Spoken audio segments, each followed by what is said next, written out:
Hi, my name is Mary Pierson Purifoy. My goal as a teacher is to help your student really develop a love of literature and a love of learning that will carry them through the rest of their education, as well as develop basic writing skills and principles. I believe that literature is a part of a greater conversation through which we can better understand humanity, especially seen from a Christian perspective. In my American literature class, we're going to read stuff like Emily Dickinson's poetry, Johnny Tremain, The Adventures of Tom Sawyer, Edgar Allan Poe's short stories. Ancient literature begins with Gilgamesh. We start with the creation myth, and we will end with The Man Born to be King. This is a play written by Dorothy Sayers. It's on the life of Jesus Christ. Medieval literature, we begin with Confessions by St. Augustine, and we finish with excerpts from Robin Hood.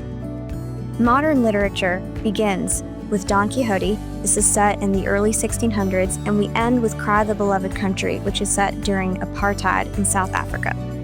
A typical class will consist of me lecturing at the beginning. I will give context for a time period, an author, and any additional criticism students may need before we shift into our second half of class, which is discussion-based.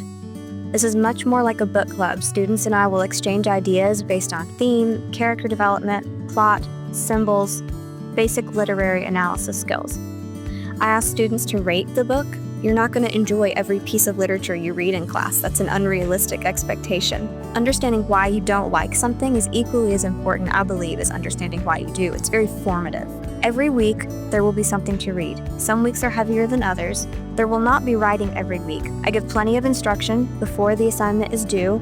I want students to make sure they really understand the basic principles of building a thesis statement and organizing a paper, citing secondary criticism, how to incorporate that into their opinion.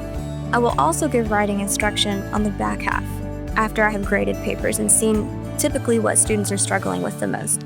I have really enjoyed teaching this class over the past several years, and I hope that it's a good addition to your homeschool.